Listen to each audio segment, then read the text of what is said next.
जय हिंद। देखिए, यूएसएसआर जो टूट कर अब रसिया बना है और यूक्रेन के बीच में क्या विवाद है इसको समझते हैं, और आखिर यूएसएसआर पूरी दुनिया का इतना बड़ा देश कैसे बन गया। यूएसएसआर का फुल फॉर्म होता है union of Soviet socialist Republican. USSR, इसी को शॉर्टकट में हम लोग पहले सोवियत संघ कहते थे। इसकी शुरुआत होती है 1917 में रूस की क्रांति में। रूस के राजा, जार कहा जाता था रूस के राजा को। उस समय 1917 में जो जार थे यानी राजा थे, उनका नाम था निकोलस द्वितीय। इनके समय भयानक क्रांति हो गई रूस की, जिसे हम वाल्सेविक क्रांति भी कहते थे। और इस क्रांति का जो नायक था वो लेनिन था। लेनिन जर्मनी में एग्जाइल पे था, वापस वो आ गया यहाँ पर, इस क्रांति को बहुत आगे बढ़ावा ले गया। और इस क्रांति के फलस्वरूप रूस जो था एक संगठन बनाया जिसका नाम रखा गया सोवियत संघ। और सोवियत संघ की स्थापना यानी यूएसएसआर की स्थापना 1922 में हो गई थी। और यह सबसे बड़ा देश बना और इसमें 15 छोटे छोटे देश मिलकर एक विशाल खंड का निर्माण करते थे, जिसमें यूक्रेन भी 1922 में यूएसएसआर में शामिल हुआ था, जो अलग हुआ 1991 में अलग हुआ था। तो अब हम समझते हैं यूएसएसआर इतना बड़ा था, ये अभी इसमें ये सारे देशों को अगर हम शामिल कर लेते थे तो ये एक्स्ट्रा इतनी जमीन जो थी वो यूएसएसआर के पास थी। टूटने के बाद, ये 15 देश टूटने के बाद भी 70% एरिया बच गया रूस के पास। यूएसएसआर ज्यादा समय तक नहीं चल पाया था और रूस 15 देशों में टूट गया। Kazakhstan, Kyrgyzstan, Tajikistan, Turkmenistan, Uzbekistan, Georgia, Armenia, Azerbaijan, Estonia, Latvia, Lithuania, Ukraine, Moldova, Belarus और रूस। 15 देश टूट गया, 15 हो गया, अब गिनते रहिएगा। तो यहीं से टूटा यूक्रेन। 15 देशों में एक यूक्रेन भी था जो इसमें से अलग हो गया था। 1991 से 2014 तक यूक्रेन में सब कुछ ठीक चल रहा था। जब 1991 में यूक्रेन अलग हुआ था और वहां से लेके 2014 तक में सब ठीक ठाक चल रहा था। 14 में क्या हुआ, यहाँ के एक जो राष्ट्रपति थे उनका नाम था पेट्रो यानुकोविच। ये जो थे ये रूस के समर्थक थे। रूस कह रहा था कि तुम यूक्रेन को यूरोपीय यूनियन में शामिल मत करो, क्योंकि अमेरिका की एक चाल है, इन यूरोपीय यूनियन में शामिल करता है, उसके बाद उनको नाटो का सदस्य बना लेता है। नाटो के जितने देश हैं वो किसी भी देश को मिलकर मारते हैं। अब उसमें सारे खतरनाक खतरनाक देश है, जैसे उसमें इंडिया, चाइना, जापान, पाकिस्तान इस साइड वाले नहीं है, ज्यादातर यूरोप और अमेरिका वाले। उसमें फ्रांस भी आ जाता है, ब्रिटेन भी आ जाता है, अमेरिका, इटली, ये सब आ जाते हैं। तो यूरोपीय यूनियन में रूस ने मना किया यूक्रेन को जाने के लिए। हालांकि पेट्रो जो थे रूस के समर्थक थे, लेकिन जनता चाहती थी वो यूरोपीय यूनियन में जाए। ये लास्ट मोमेंट पर पेट्रो ने अपना डिसीजन बदला, जिस वजह से यूरोपीय यूनियन में शामिल कराने वाली जनता जो थी वो यूक्रेन के राष्ट्रपति का विरोध कर दी, जिस वजह से ये 2014 में भाग के यूक्रेन में चले गए, रूस में चले गए। और यहाँ एक सरकार आई जो इसे यूरोपीय यूनियन में शामिल कराने के लिए हामी भर दी, जिससे रूस नाराज होकर यूक्रेन का निचला भाग क्रीमिया अपने हमला करके ले लिया। इससे फायदा क्या हुआ रूस को कि ये एजोव सागर पर कंप्लीट कब्जा हो गया रूस का, अपनी नौसेना से कब्जा कर लिया क्रीमिया का। क्रीमिया पर कब्जा जब हुआ 2014 में तो पूरी दुनिया देखते रह गई, किसी ने कुछ भी नहीं किया रूस के खिलाफ, और इस क्रीमिया द्वीप पर कब्जा हो गया। और नीचे जो काला सागर है, क्रीमिया के नीचे जो सागर है काला सागर, यहाँ पर इजिली रूस का वर्चस्व स्थापित हो गया। उस समय भी पश्चिमी देश रूस पर प्रतिबंध लगा रहे थे और दुनिया के जो 8 शक्तिशाली अर्थव्यवस्था वाले देश हैं, जिन्हें G8 कहा जाता है, नक्शा से देखेंगे तो आराम से याद हो जाएगा। बीच में 4 देश याद रखिएगा, ब्रिटेन, फ्रांस, जर्मनी, इटली, ये याद रहेंगे। Britain, France, Germany, Italy. Europe में यही 4 फेमस देश है, ब्रिटेन, फ्रांस, जर्मनी, इटली। 2 ऐसे हो, 4 ऐसे हो गया, 2 इधर से रूस, जापान, और 2 इधर से कनाडा और अमेरिका। कनाडा, अमेरिका, रूस, जापान, और बीच में जर्मनी, यहाँ पे इटली, ब्रिटेन, फ्रांस, ये 8 देश थे G8। इसमें से 2014 में रूस को बाहर निकाल दिया सब, तो G8 जो था वो बच गया G7। तो G8 अब नहीं रहा, क्रीमिया की वजह से ही, यूक्रेन की वजह से ही ये मामला अभी आपको समझ में आ रहा होगा कि ऐसा विवाद हो रहा है। ये चलते आ रहा है, 2014 से ही चलते आ रहा है। तो वो हो गया G7 हो गया, जिसमें से रूस को बाहर निकाल दिया। उसके बाद 2015 में मिन्स्क एग्रीमेंट साइन किया गया। इस एग्रीमेंट में यूक्रेन ने कहा कि भैया हम लोग अब लड़ाई झगड़ा नहीं करेंगे।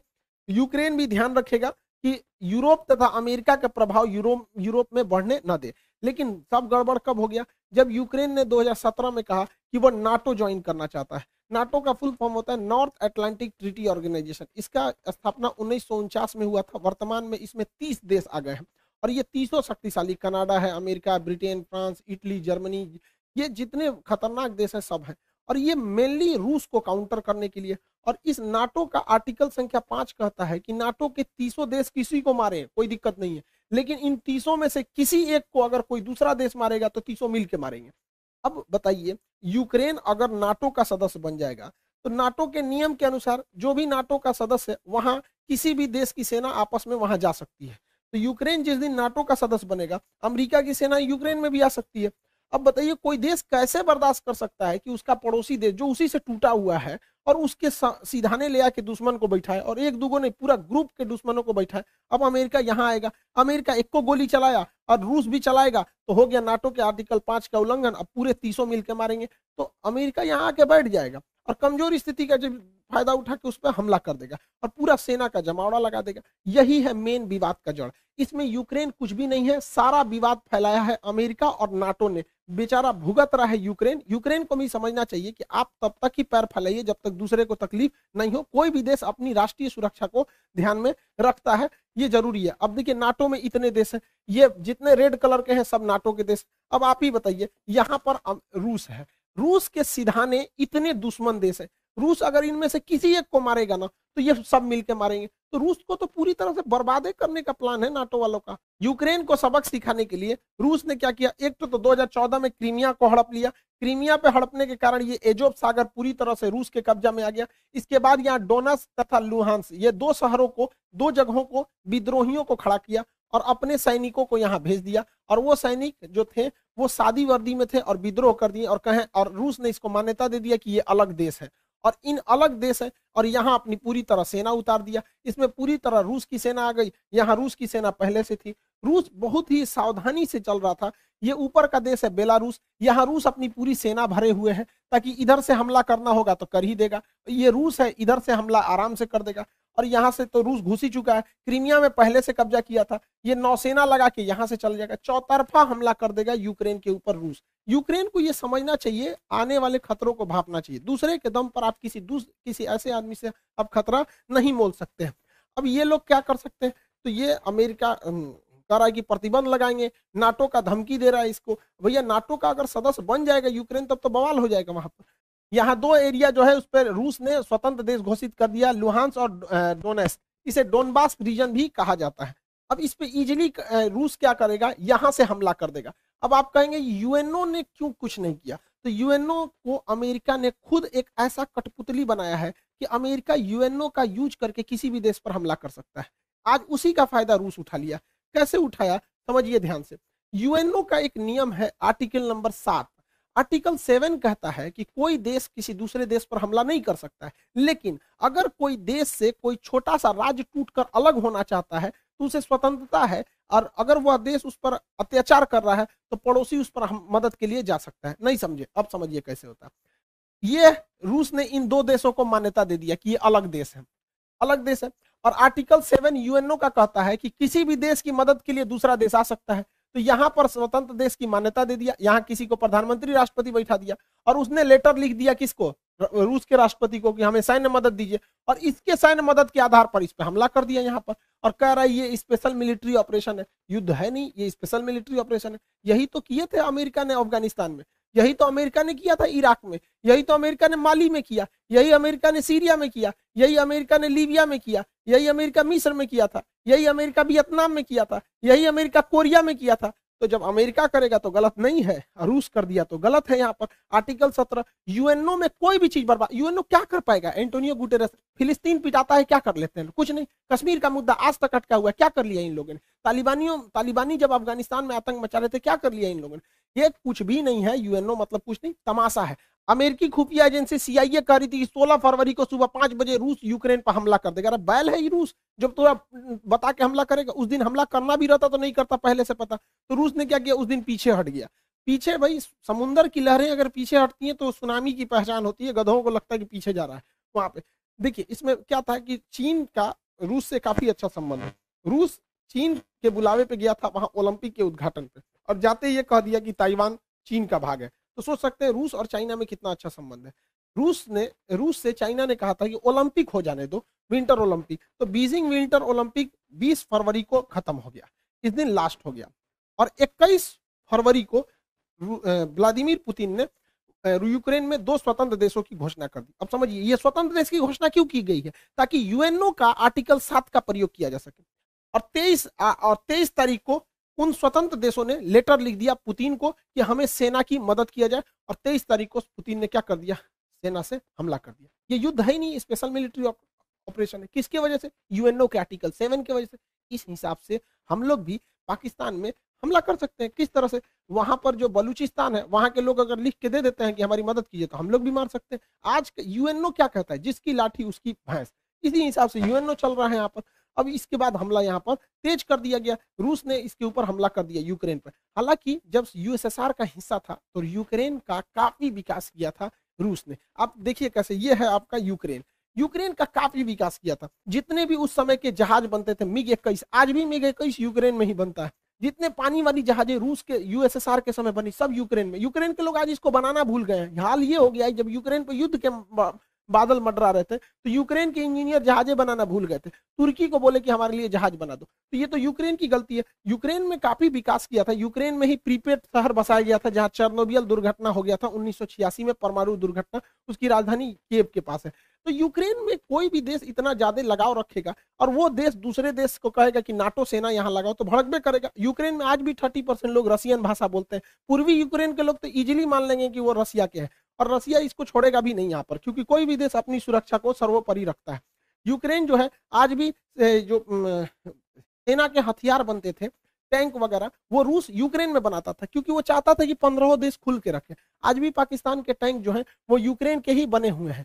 यूक्रेन जब 1991 में यूक्रेन और 15 देश टूटे थे यूएसएसआर से, तो यूक्रेन के पास लगभग 200 परमाणु बम थे। 1996 में एनपीटी के समझौते के तहत यूक्रेन ने अपना 200 परमाणु बम वापस दे दिया। किसको? रूस को दे दिया। अगर ये परमाणु बम नहीं दिया रहता ना, तो ये मामला कुछ और रहता। समझ गए? तो ये परमाणु बम कितने शक्तिशाली है, कोई भी परमाणु संपन्न देश पर हमला नहीं करता है। सारा मामला 2014 से गड़बड़ाया था, जब नाटो और यूरोपीय यूनियन ने एंट्री किया था। देखिए, रूस की अर्थव्यवस्था का मेन स्रोत जो है वो गैस और पेट्रोलियम है। वो गैस की सप्लाई करता है। अब गैस सप्लाई पाइपलाइन से होती है, छोटे छोटे सिलेंडरों में नहीं होती है, और वो पाइपलाइन यूक्रेन के होते हुए यूरोप में जाती है। इससे अब क्या है कि देखिए, ये यूक्रेन का नक्शा, इसमें इतनी सारे पाइपलाइन जा रही हैं। अब यूक्रेन ने 2014 में नाटो के दबाव में आके कहा कि तुम अगर इधर से पाइपलाइन ले जाओगे तो हमको सालाना $33 बिलियन पैसा दो। तो रूस ने कहा ठीक है, दे देंगे। तो ससुरा $33 बिलियन तुम पैसों वो लोगे और नाटो में शामिल भी हो जाओगे, यूरोपीय यूनियन में शामिल भी हो जाओगे, और रूस से संबंधों नहीं रखोगे। तो हमारे यहाँ कहावत कहा जाता है ना, पानी में उतर के मगरमच्छ से बैर कीजिएगा तो मर के आइएगा। इसी बीच मेरा चचवा पहुंच गया रूस में।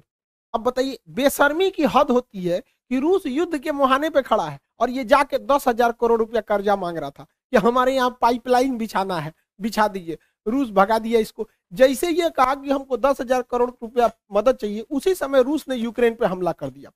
अब बताइए, कोई गधा भी मतलब इतना बड़ा ये प्रधानमंत्री होके गलती किया जितना हमारा कोई विद्यार्थी गलती नहीं करेगा। रूस, देखिए, इसका सबसे ज्यादा जो व्यापार होता है पाकिस्तान का, वो यूरोपीय यूनियन से होता है या अमेरिका से होता है, इन देशों से होता है। इसे आर्थिक मदद में आईएमएफ देती है, वर्ल्ड बैंक देती है, जापान देता है, जो सब अमेरिका के फेवर में है। फिर भी ये अमेरिका के खिलाफ केवल जा रहा है मीटिंग करने के लिए। किस लिए? क्योंकि जो बाइडेन ने जब से शपथ लिया इसको फोन नहीं किया है, तो उनको जलाने के लिए गया था। अरे गधा कहीं का, ये सास बहू का झगड़ा हो रहा है क्या कि तुम जलाने के लिए गए थे? 10,000 करोड़ गए थे मांगने, अमेरिका ने इनके ऊपर पेनाल्टी ठोक दिया, $4 अरब का पेनाल्टी ठोक दिया इनके ऊपर। बहुत अच्छा हुआ, एक वो हाथ मिलाने गए थे, हो गया, यहाँ पर कांड हो गया। और दूसरा एफएटीएफ में अब ये ग्रे लिस्ट से चल जाएंगे ब्लैक लिस्ट में। जिस दिन ब्लैक लिस्ट में चल जाएंगे ना, बर्बाद हो जाएंगे, यहाँ पर पूरी तरह से चौपट हो जाएंगे। वहां पे आज भी पाकिस्तान में 12,000 रुपए का गैस सिलेंडर पड़ रहा है। अब 12,000 रुपए में गैस सिलेंडर पड़ रहा है, जिस दिन ये एफएटीएफ के ब्लैक लिस्ट में जाएंगे ना, उस दिन ये 20,000 चल जाएगा। आईएमएफ पे अमेरिका का दबाव है, वर्ल्ड बैंक पे अमेरिका का दबाव है। अमेरिका घुसिया गया है ये मीटिंग देखकर कि चोट्टा तुमको इसी बीच में जाना था। यहाँ पर कौन गधा है रे तुम्हारे यहाँ सुरक्षा सलाहकार? ओकरा कोनो बुद्धि नहीं है क्या? इतना बेवकूफी तो कोई नहीं करेगा। इसने क्या किया है? सांड को लाल कपड़ा दिखाया। मिला क्या है इसको कि रूस ने, राष्ट्रपति ने कहा था कि जो हमारे पास आएंगे उनको कोरोना का आरटीपीसीआर टेस्ट कराना पड़ेगा।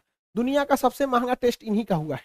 गए हैं, आरटीपीसीआर टेस्ट कराए हैं, हाथ मिलाए हैं, मिला कुछ नहीं है, उल्टे 4 अरब रुपया का इनके ऊपर पेनाल्टी ठोक दिया। यानी आरटीपीसीआर का रेट इनका 4 अरब डॉलर बन गया। अरे यार, तुम्हारे देश की जनता सुन रही, तुम्हारे यहाँ कोई बढ़िया बताने वाला नहीं है क्या? टीचर उचर नहीं है तुम्हारे यहाँ? तो इसको 2-4 हाथ देने लायक है। चचवा बिगड़ गया है मेरा।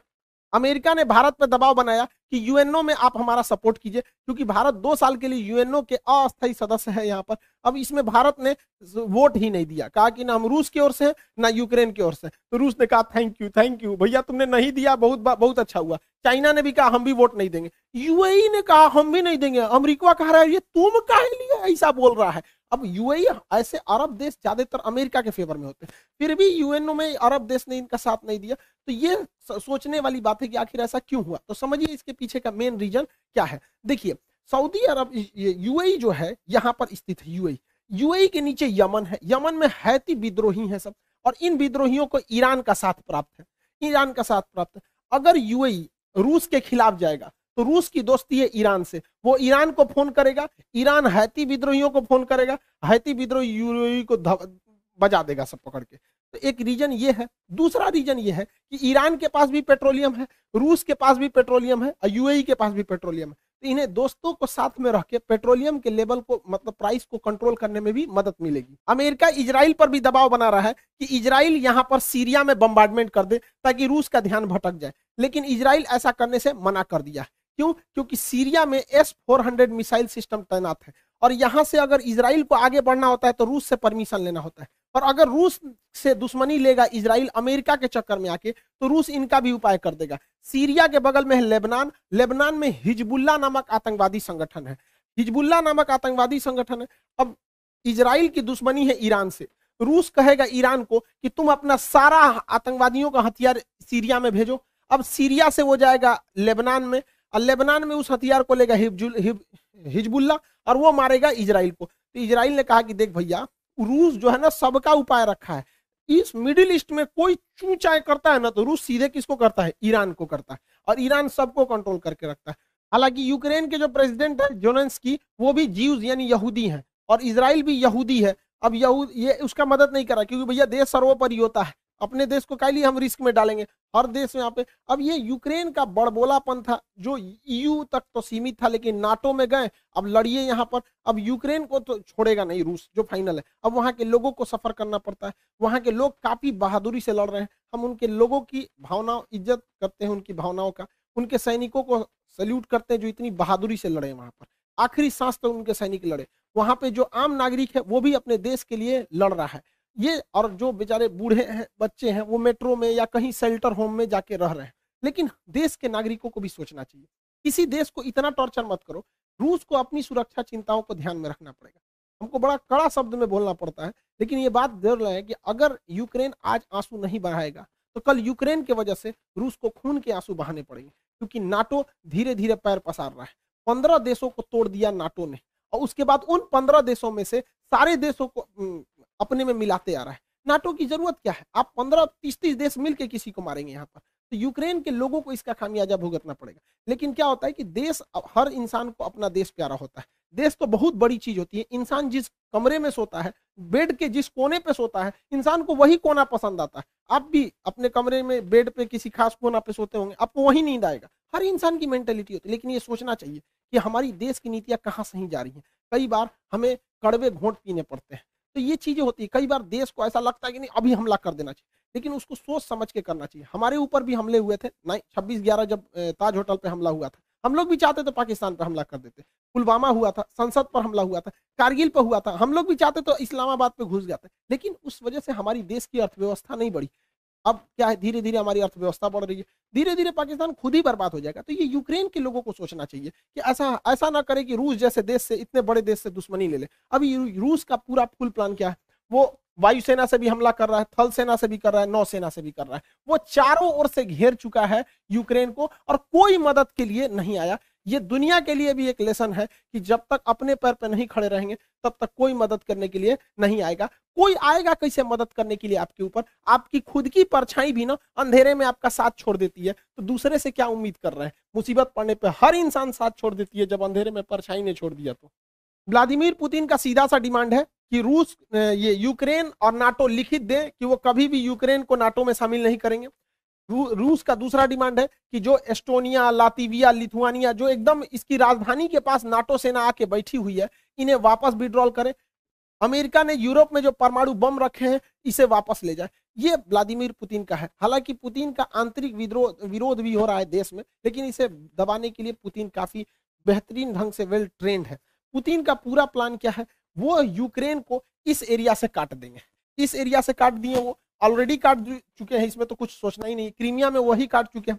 अब ये है एक देश है जिसका नाम है मोल्डोवा। व्लादिमीर पुतिन क्या किए, बहुत पहले से प्लानिंग के तहत मोल्डोवा के इस क्षेत्र को विद्रोहियों द्वारा आजाद करा दिए हैं। इधर विद्रोही क्षेत्र है, ट्रांसनिस्ट्रिया नामक इस देश को बना दिए हैं यहाँ पर। अब उनका फुल प्लान है कि यहां से यहां ये एरिया को काट देंगे यूक्रेन का, जिससे यूक्रेन धीरे धीरे एक लैंड लॉक कंट्री हो जाएगा और ये पूरी तरह से लैंड लॉक हो जाएगा, नीचे से कोई मतलब ही नहीं बनेगा यहाँ पे, ताकि इसकी नौसेना इधर, अक्सर नाटो की नौसेना इधर आ जाती थी।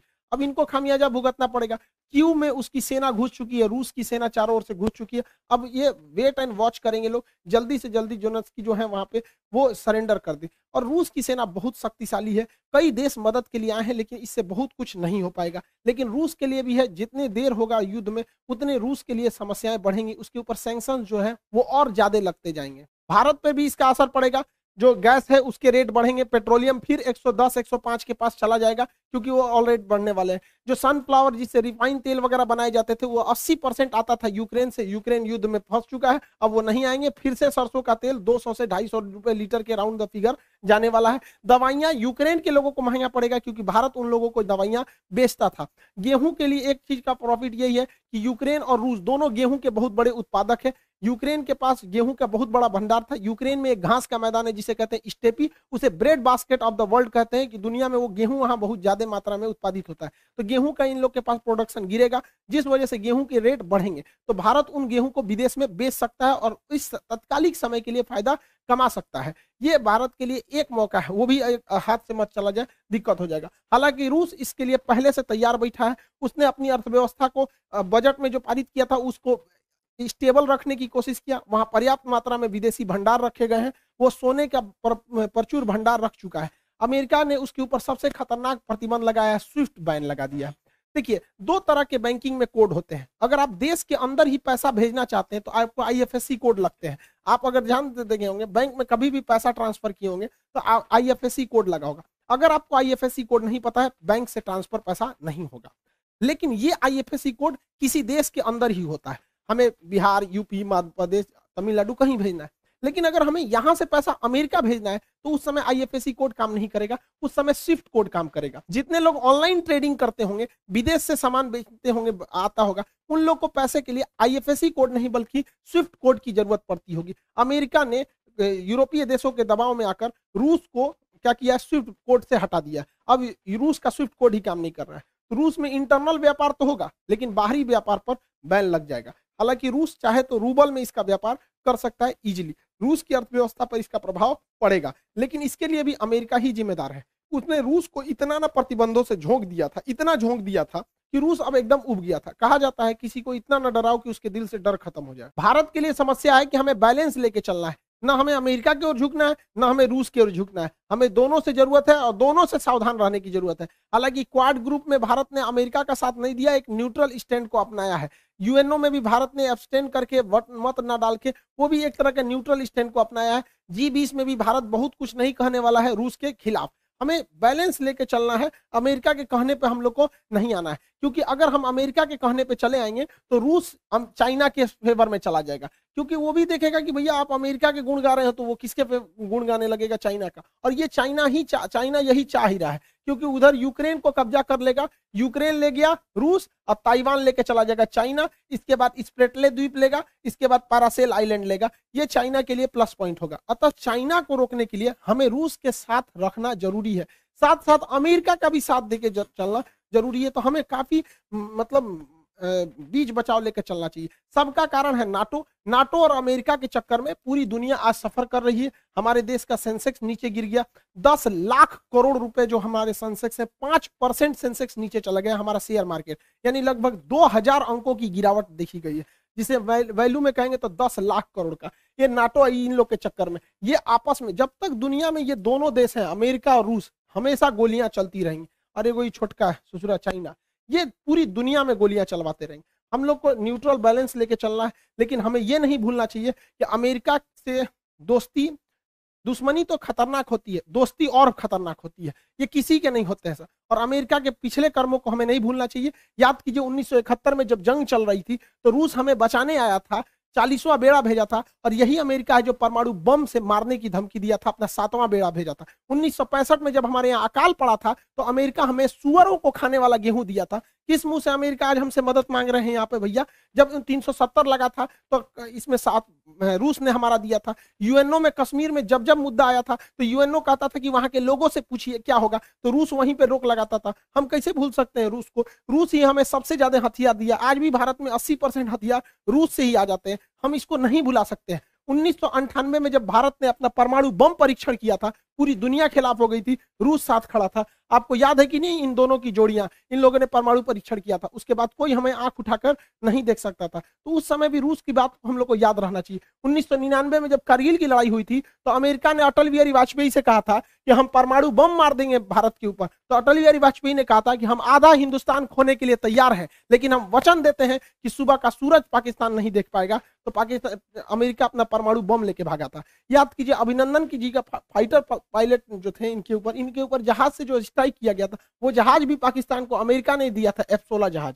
आज भी हमारी जरूरत रूस ही पूरा करता है। S-400 के दम पर हम चाइना को चैलेंज करते हैं, किसने दिया? रूस ने दिया। विक्रमादित्य किसने दिया? रूस ने दिया। 1991 में हम लोग जब अंतरिक्ष में क्रायोनिक इंजन की जरूरत थी, रूस अपने 8 क्रायोनिक इंजन दे रहा था, अमेरिका ने उस पर प्रतिबंध लगा दिया, जिस वजह से हमारा परमाणु अंतरिक्ष कार्यक्रम लगभग 20 साल पीछे चला गया। यहाँ पर आज भी चंद्रयान में अमेरिका के जगह पे रूस हमारी मदद कर रहा है। तो रूस हमेशा से हम लोग के साथ रहा है। आज देखिए परमाणु पनडुब्बी, चाहे चक्र हो, नेपरा हो, अरिहंत हो, इसमें रूस हमारी मदद कर रहा है। AK-203 राइफल की फैक्ट्री हो, रूस मदद कर रहा है। चाहे सुखोई जहाज जो हमारी वायुसेना का रीढ़ है, रूस ने हमें दिया है। ब्रह्मोस जहाज दुनिया का सबसे खतरनाक सुपरसोनिक क्रूज जहाज मिसाइल है, जिससे चाइना डरता है, किसने दिया है? रूस ने दिया है। तो हमें बैलेंस लेके चलना है। कहीं ना कहीं सेना में रूस मदद करेगा, लेकिन अमेरिका से हम लोग को भी संबंध बना के रखना है। चाइना को जब कंट्रोल करने की बारी आएगी तो रूस नहीं सुनेगा, तब हमें अमेरिका को लाना पड़ेगा। इस दुविधा में हम लोग हैं कि अमेरिका का साथ दें कि रूस का साथ दें। इसके लिए सबसे अच्छा रास्ता क्या होता है समझिए। मान के चलिए हमारे 2 बहुत करीबी आदमी हैं, उन दोनों का ब्याह पड़ गया, वो कह रहा है कि हमारे ब्याह में आना, वो कह रहा है हमारे ब्याह में जाएगा। तो भैया हम एक में जाएंगे तो दूसरा से संबंध खराब हो जाएगा। एक काम करते हैं, कोई दिन हम अपने ब्याह कर लेते हैं, बातें खत्म हो जाएगा। भैया हम अपने ब्याह में बिजी थे। इसी वजह से सबसे अच्छा तरीका है, ना हम रूस के फेवर में जाएंगे और ना ही हम अमेरिका के फेवर में जाएंगे। सबसे अच्छा तरीका है मोदी जी को अपनी सेना को बोलिए कि गलवान घाटी में 2 किलोमीटर आगे घुस जाए। गलवान घाटी में जैसे 2 किलोमीटर आगे घुसेगी, लड़ाई तो करना नहीं है, उलझा के रखना है। 2 किलोमीटर जहां आगे घुसेगी उधर से चाइना वाले घुस जाएंगे, फिर वैसे ही स्टैंड ऑफ हो जाएगा। 2-3 महीना चलेगा, अमेरिका कहेगा हे बोलना रे रूस को, कहे हम कुछ जी करें, हम तो खुदे लड़ रहे हैं चाइना से यहाँ पे। तो हमला दोनों शांत के शांत रहेगा। और इससे एक और फायदा होगा, चाइना इधर उलझा रहेगा तो ताइवान पे हमला नहीं करेगा, नहीं तो इससे यही भी बहाने निपटा देगा ताइवान को। आपको क्या लगता है, भारत को इधर उलझा देना चाहिए कि नहीं देना चाहिए? वरना आप मना करेंगे तो कोई ना कोई देश इस तरह से आपको कहेगा कि भैया हमारा साथ दो। उससे अच्छा हम खुद उलझे हुए हैं, बातें खत्म। रूस की जगह पे कोई भी देश रहता तो अपनी सिक्योरिटी को लेकर चिंतित होता ही। आप खुद सोचिए, अमेरिका यहाँ पे है, क्या मैक्सिको देश में अगर रूस अपनी सेना लगाएगा तो क्या अमेरिका चुप रहेगा? नहीं चुप रहेगा ना। कोई भी देश देखेगा कि आप यहाँ सेना लगा क्यों रहे। तो आप ही बताइए, अमेरिका अपनी नाटो सेना अगर यूक्रेन में लाएगा तो रूस के बॉर्डर से सटा देगा, तो रूस कैसे चुप रह सकता है? अपने देश पर बीतता है तो सबको खराब लगता है। आप ही बताइए, भारत है यहाँ पे, भारत के नीचे यहाँ श्रीलंका है। अगर पाकिस्तान अपनी फौज श्रीलंका में लगा देगा और श्रीलंका उसको परमिशन देगा तो भारत धोएगा कि नहीं धोएगा उसको? हम लोग को कैसे खराब लगता है? जैसे चाइना अपना स्ट्रिंग ऑफ पल्स लाता है यहाँ पे। तो हर देश को अपना सुरक्षा चिंता को ध्यान में रखना पड़ता है। और इसमें सिंपल सा बात है, यूक्रेन को कोई उससे उसका देश नहीं मांग रहा है। रूस का केवल यही करना है कि यूक्रेन डिसाइड एक लिखित दे दे कि वो कभी भी नाटो सेना में शामिल नहीं होगा। यूक्रेन को यह सोचना चाहिए कि नाटो में शामिल होने से अमेरिका को फायदा है, वो दुश्मनी निकालेगा रूस से। क्या जाता है यहाँ पे, पूरा देश बच जाता, उसके लोग मरने से बच जाते, क्या काम आया नाटो? तो यहाँ यूक्रेन को सोचना चाहिए कि बहुत ज्यादा जिद पालने से कोई खास फायदा नहीं होता है। और हमेशा एक चीज याद रखना चाहिए, यूक्रेन हो, हम हो या आप हो, हम अपना पड़ोसी नहीं बदल सकते, दोस्त बदल सकते हैं। इसलिए दोस्त से संबंध बने बिगड़े, लेकिन पड़ोसियों से हमेशा संबंध अच्छा रखना चाहिए, क्योंकि हमेशा काम पड़ोसी आते हैं। यूक्रेन का पड़ोसी रूस है और ये ना अमेरिका दोस्त है। तो हमेशा एक चीज को ध्यान रखना चाहिए, किला सुरक्षित करने के लिए पड़ोसी का सुरक्षित होना जरूरी है। यूक्रेन को हठधर्मिता छोड़नी चाहिए। आप यूरोपीय यूनियन में शामिल हो जाए, नाटो जैसे सैन्य संगठन में नहीं शामिल होना चाहिए। क्या ये फिनलैंड बेवकूफ था, स्वीडन बेवकूफ है जो इन लोगों ने नाटो की सदस्यता नहीं लिया? यूक्रेन, रूस ने धमकी दिया फिनलैंड ले लेगा तो तोड़ फोड़ देंगे। क्या कर लेंगे लोग ये रूस का? दूसरा, बीपीएससी का जो प्रैक्टिस सेट है बाबू वो आ चुका है, बीपीएससी और एनटीपीसी रेलवे जितना चीज है इसका प्रैक्टिस सेट है, इसको प्रैक्टिस करते रहेंगे। आपके एग्जाम में जो मेरिट से छटते हैं लोग, वो लोग इस वजह से नहीं छटेंगे। और इकोनॉमिक्स के बैच बहुत देर से अटके हुए थे, अब वो 3 जनवरी से इकोनॉमिक्स का बैच आ जाएगा। यहाँ 3 जनवरी का है, 3 मार्च को सुबह 9 बजे इकोनॉमिक्स का बैच आ जाएगा। इसमें माइक्रो मैक्रो इकोनॉमी लोच वगैरह सब चीज बता देंगे आप लोगों को। आई होप आप ये सब चीज समझे होंगे। भारत को किसी का साथ नहीं देना चाहिए। इंटरनेशनल रिलेशन में कभी भी कोई भी चीज बदल सकता है, हमारी जरूरत है तो ही हम लोग काम आ सकते हैं दूसरे के लिए। आई होप आप समझेंगे। मिलेंगे नेक्स्ट क्लास में। जय हिंद।